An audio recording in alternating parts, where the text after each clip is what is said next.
tassa bhagavato arahato samma sambuddhassa. Namo tassa bhagavato arahato samma sambuddhassa.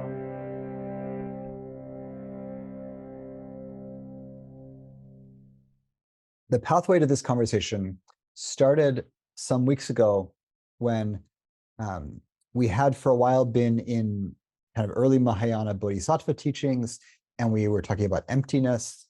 And I got on, I said, this often happens, 9:15, end of a question, last minute of the thing. And I think I said something like, of course, you can go through either the emptiness doorway or the fullness doorway. And if skillfully practiced, they can both lead to the insight into the conditioned nature of experience and the emptiness of the self, liberation. Like they can both go there if you use them skillfully enough. And then, of course, a bunch of y'all, you know who you are, said, fullness, that's my thing. And so then we were like, okay, let's talk about fullness. And with fullness, I think that really means talking about a collection of ideas that are very beloved in contemporary Buddhist circles in the West, and differently beloved in some Asian source traditions, that suggest that the heart of the Dharma has something to do with the perception of everything being interconnected, interwoven, all one process.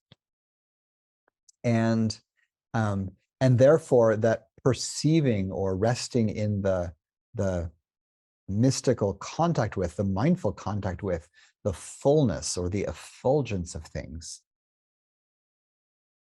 points one toward a liberating experience, liberating insight. Interconnectedness as the heart of the Dharma. So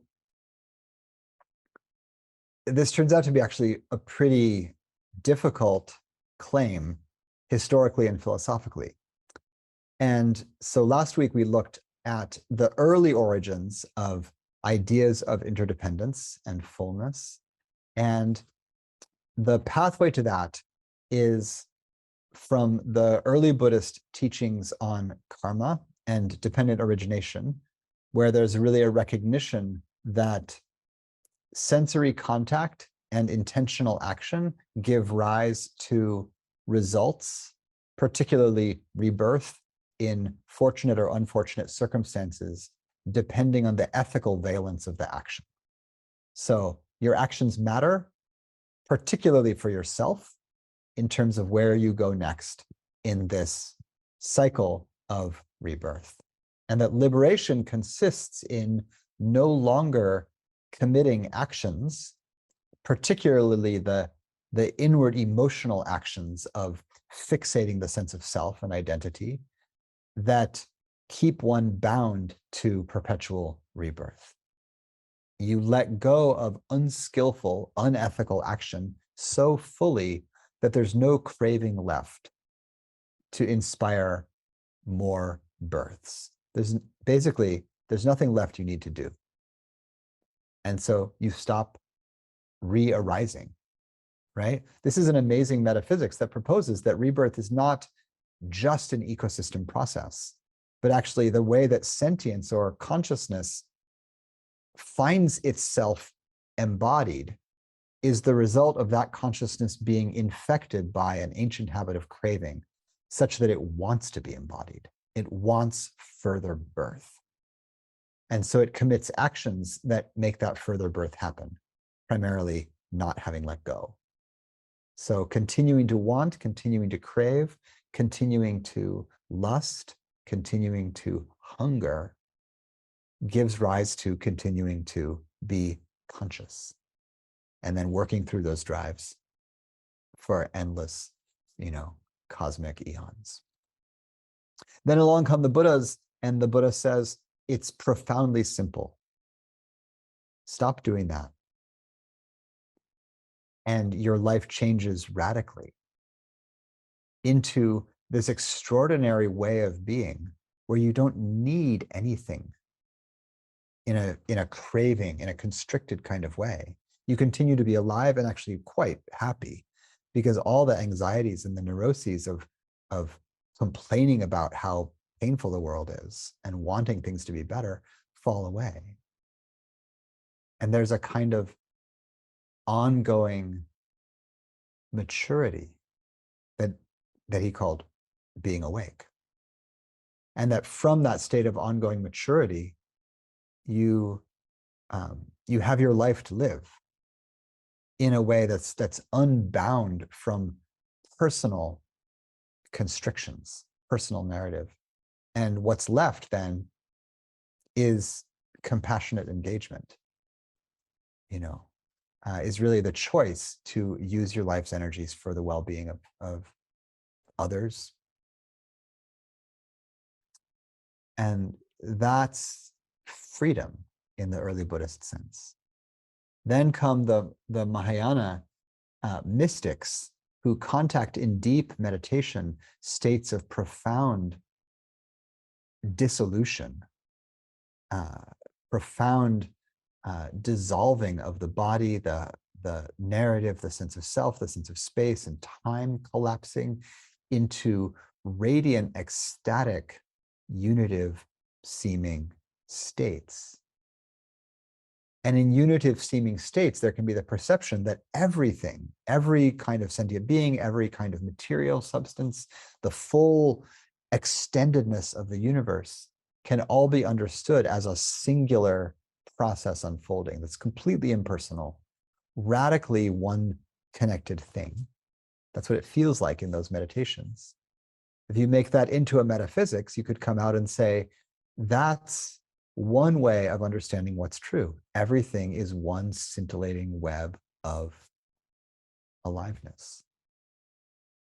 And so that gives rise to Mahāyāna images, extraordinary meditative and mystical images like the net of Indra, a kind of a grid-like matrix that fills the entirety of existence, where strands of energy or beingness intersect innumerable times, and at every intersection is a glistening gem, like a perfectly round drop of pure water that is so lucid, so clear, that it reflects, as a drop of water does, every drop around it. So in everything can be seen, if you could see clearly enough, the reflection of everything. So that's Huayen, Chinese Mahāyāna philosophy, that comes out as the net of Indra, and that's really still an individual mystical perception. The Huayen were not social activists. They were still searching for a kind of liberation based in accessing these profound states and understanding non-separateness, and therefore beginning to understand karma and conditionality differently. Because instead of just like my ethical or unethical actions conditioning my next rebirth, this much more blown out metaphysics suggests that if you can see every other node in the web in every node, the actions of every node must affect every other node. And therefore, karma and ethical action becomes a kind of non-dual, impersonal, infinitely extended process. So then you start to say, oh, the conditions that lead to this moment, my happiness or unhappiness in this moment, are only in some minuscule way dependent on, my ethical or unethical actions earlier this morning. And instead, this moment must be the sum total of all the conditions of all the moments in all the universes that have ever already happened. And of course, time is an illusion in this understanding as well, because past, present, and future are just more nodes of perspective in that web. And so this moment then becomes shot through with the vibrant beingness and actionness of every other moment in every other universe everywhere. right? So this is a marvelous, radically non-dual, mystical perspective. And I think if we can contact that, if we have enough concentration and supportive conditions to rest in those states, even to touch into them a little bit, it's right. It's freeing. It's overwhelming if we try to grasp at any aspect of it, but it's freeing in those meditations, because that perspective will wipe out any neurotic narrative you got running. It all just blows out.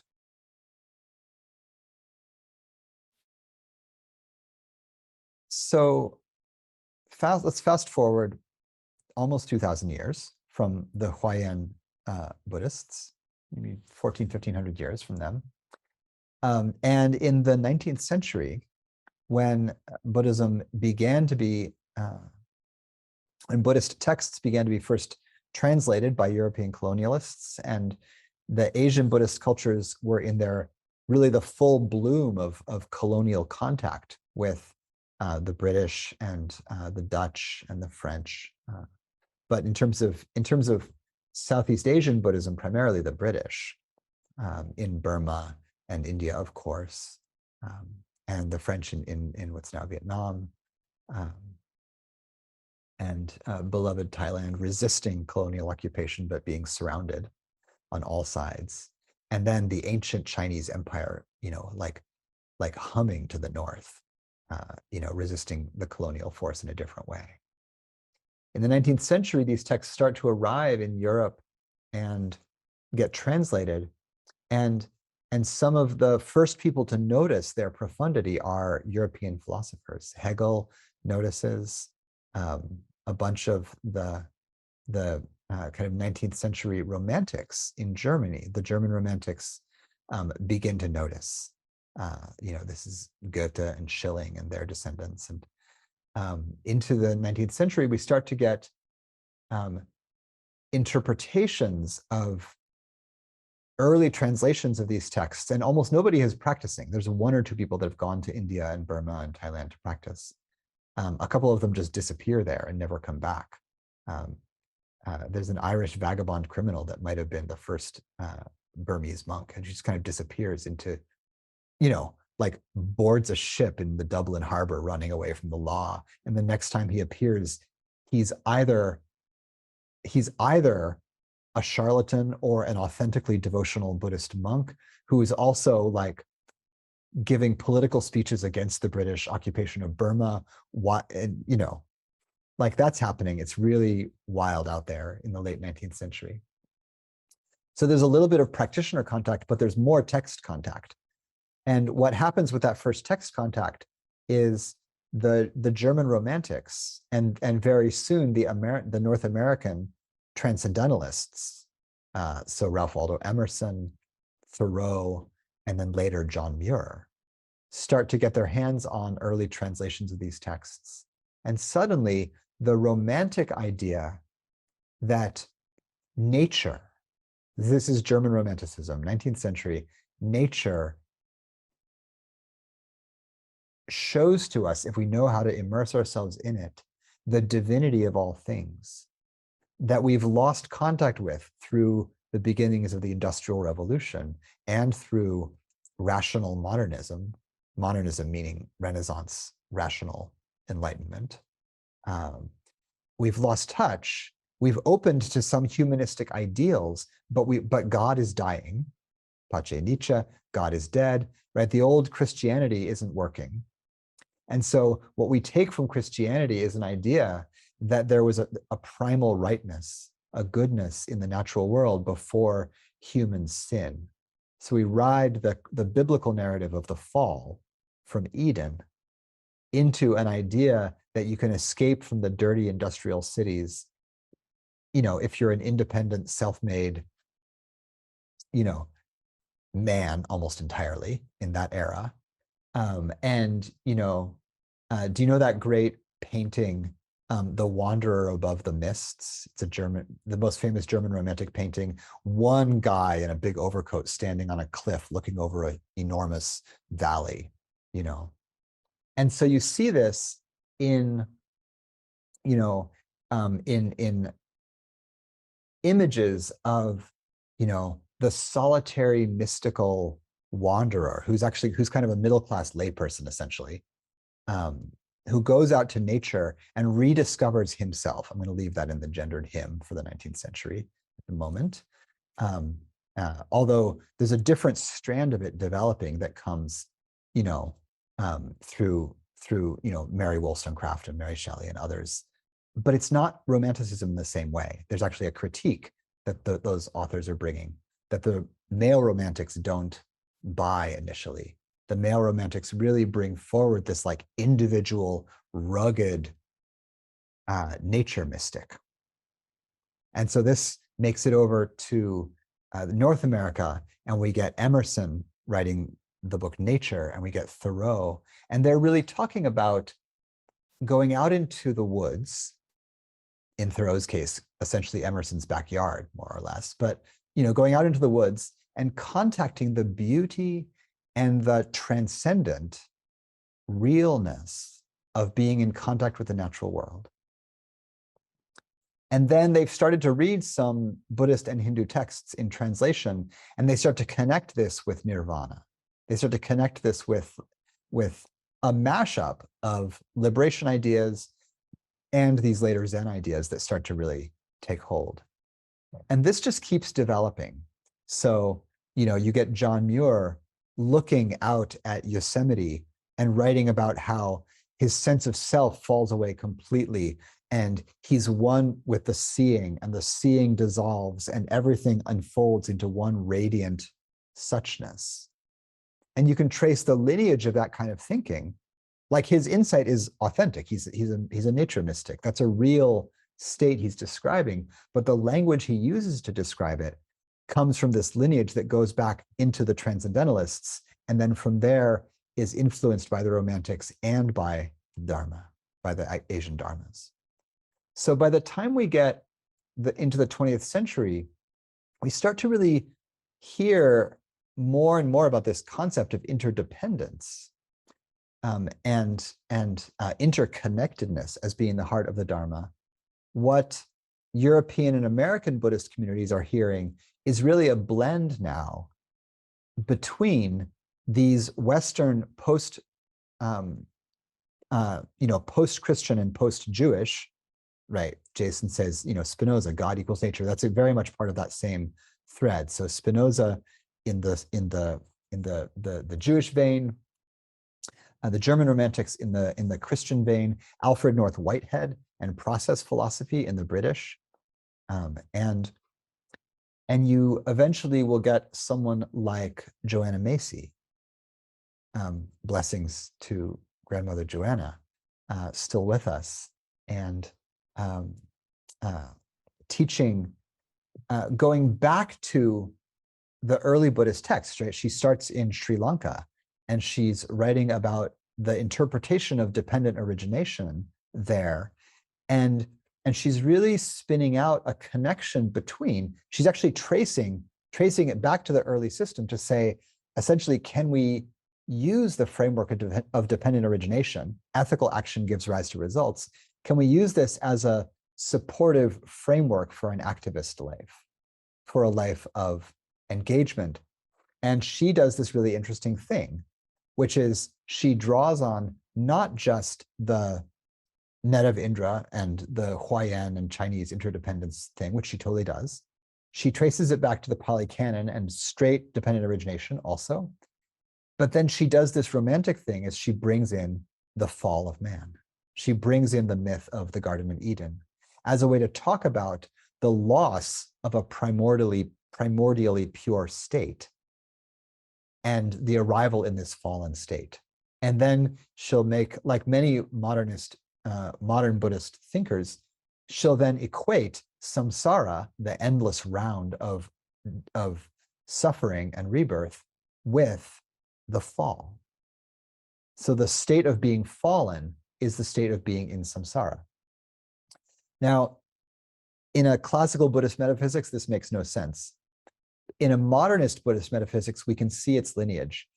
And it makes sense in the way that we can feel the myth of the fall in a way that moves something in the heart for folks of cultures raised with that myth. So I'm going to say we because my ancestors are primarily Spanish and English, so Catholic and Episcopalian, Christian. If you're from a tradition like the Asian traditions that doesn't have the fall as your core concept, then you can take this whole talk as an anthropological talk about very strange people in the post-Christian West who have done some things with the Dharma. That's the history I'm telling.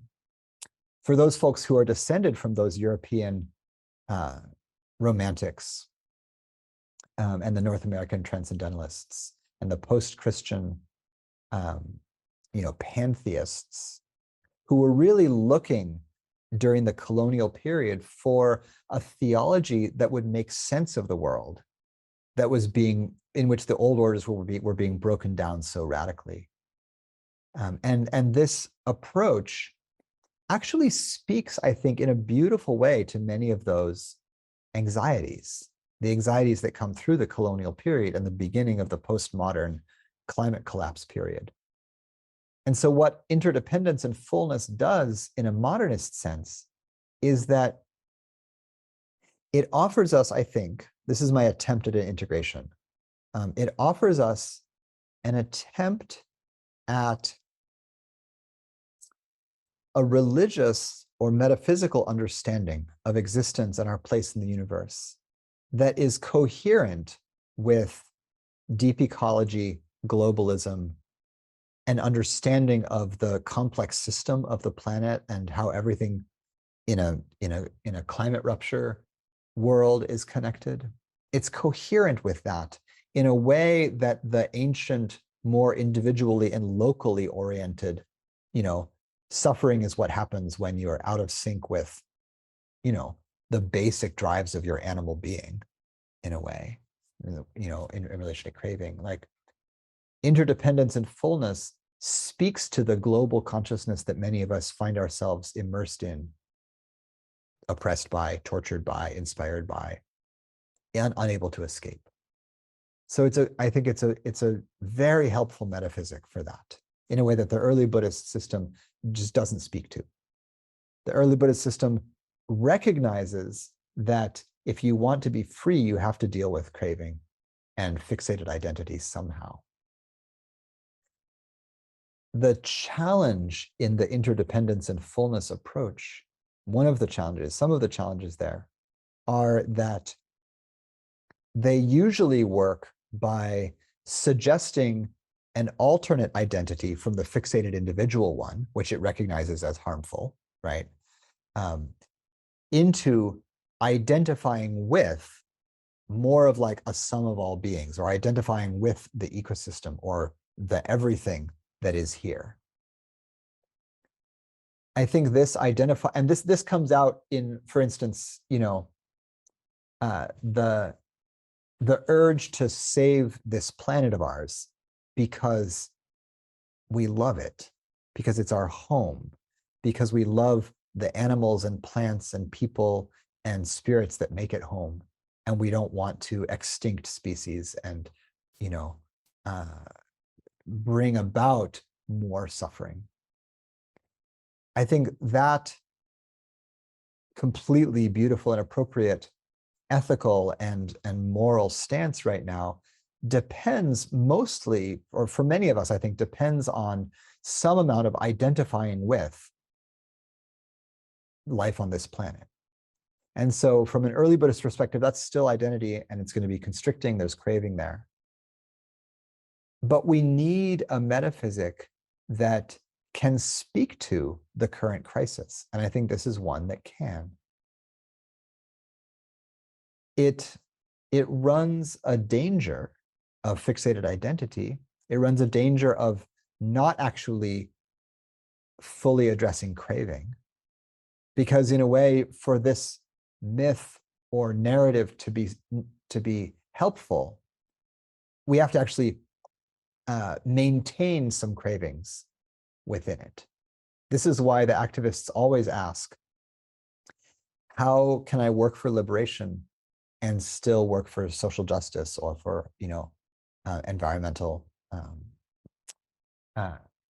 sustainability or improvement? And, the standard answer is always that compassionate action doesn't depend on craving for its motivation. But that's theoretical. And a lot of us, to be honest, really do depend on craving of various sorts for our motivations. I work hard because I want things. And so I don't want to preach something that's not possible to do. And so I think one of the things that's just beautiful about the interdependence teaching, first of all, is that I think from a non-dual or mystical perspective, I'm going to say true, but what I mean by that is skillful. The perception of the interconnectedness of things is a profound state. It goes way back. I think it is implied in the early texts, and it's certainly well-rooted in the mystical strand of Mahāyāna that grew into Zen and Chan and the Vajrayana and Dzogchen and a lot of other things. So that perception has a long pedigree and has been well vetted. The thing that doesn't have a long pedigree is this mashup with individualist romanticism and nature mysticism. And so I think as a practice, the pathway might look something like this. The core practice is the same: mindfulness, loving kindness, concentration, and investigation of experience. So I figure out how to get a little less distracted or a lot. I direct my attention at ongoing experience, which by definition is coming through the senses, so it's individual. I understand this as bearing out in the teachings on radical difference and positionality. I know that I perceive the world differently than you do, and that anyone does, because our base conditions are different. Just that alone should be enough to live a life of tolerance and kindness and generosity and non-hatred. Going further than that, this investigation of things classically would emphasize seeing the impermanence of things and therefore the emptiness of meaning, but can, I think, just as easily be framed as a kind of ecstatic appreciation of the fullness of existence without losing any of that insight that is necessary for liberation. I hope this is true. I think this is true. Let me know what you think about this. Can you perceive the world around you as full in a way where there's some appreciation, right? Not just full like, wow, so much suffering, but full like, wow, there's beauty and complexity and interrelatedness and sexiness. Like this is the eros side of perceiving the world differently from the thanatos, the death drive, like subtract, subtract, subtract, subtract. This is the everything is radically full way of perceiving. Can we do that? Be in that kind of state and still grow the insight into impermanence and selflessness? And I think we can, because those things are just true. They're going to show themselves no matter what. The fullness of things doesn't mean things last. I think the path is something like I can appreciate the extraordinary beauty and effulgence of something I'm observing and know that it's fleeting. Right? And there's beautiful metaphysics now in the modern period where it's like the fleetingness itself is a kind of beauty, right? The Zen folks were brilliant at this, right? Seeing the autumn leaves fall, knowing that nothing lasts, right? Like, and it's just, like the garden is the source of all wisdom. There's such a beauty The appreciation, our friend Rebecca has waxed gorgeously on this, the appreciation of the dying flower, right? The petals drying up and crumbling off.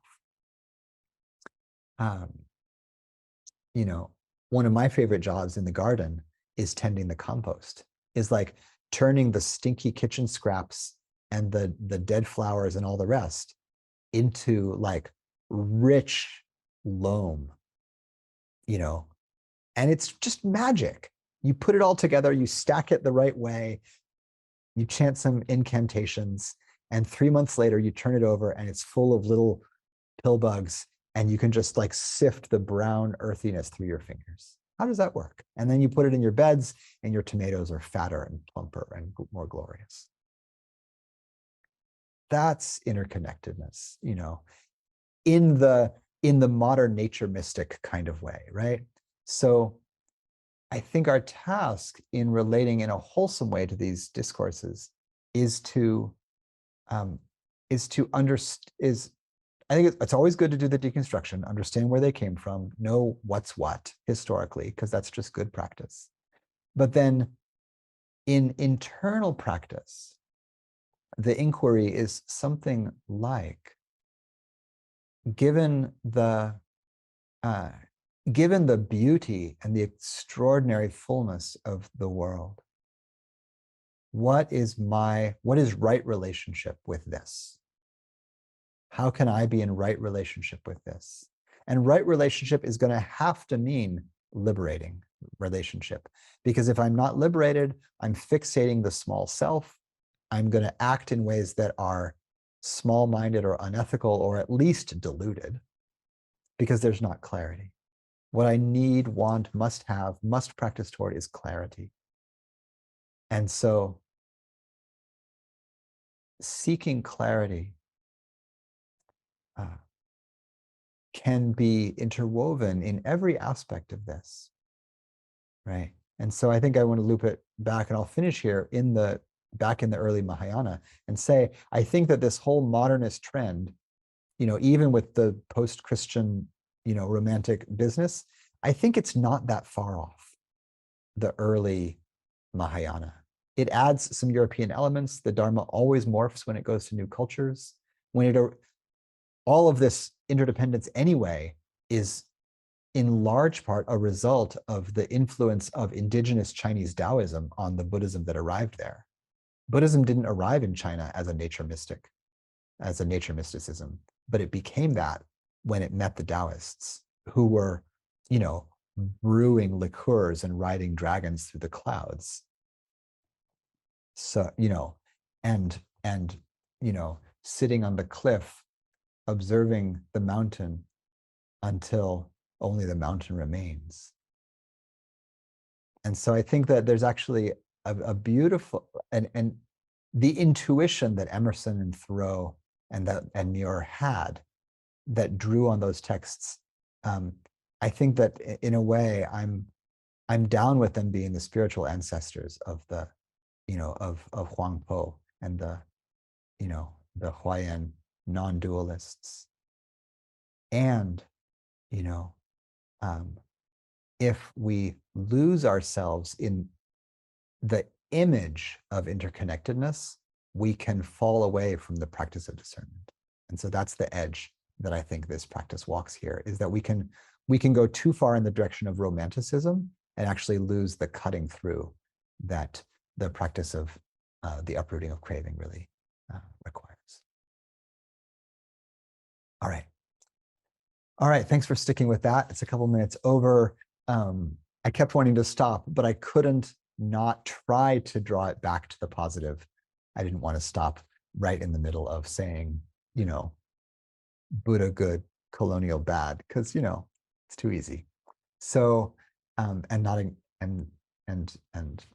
not enough. So as we do always when I talk like this, I'm going to stick around for a few minutes. I would love to hear questions or responses. If this is your time to say goodnight, I'll do a closing dedication here, and then I'll stick around for Q&A if you want. I have no deadline tonight because my wife is on retreat. I'm free, and my kid is at a sleepover. So we can go all night if you want it. All right. May all beings in all realms, human, non-human, above, below, in all directions, swimming, flying, walking, running, appearing spontaneously in realms of effulgent energy, may all beings rest in the great peace beyond confusion. May we know our place in the order of things, and may our intention for well-being radiate through every pore of our being and all the pores of all the beings interwoven in a great web. May all beings find their way toward more and more peaceful lives together. May all the wars end. May we grow up as a species, as a collective enduring and working with samsara. And may all beings everywhere be liberated.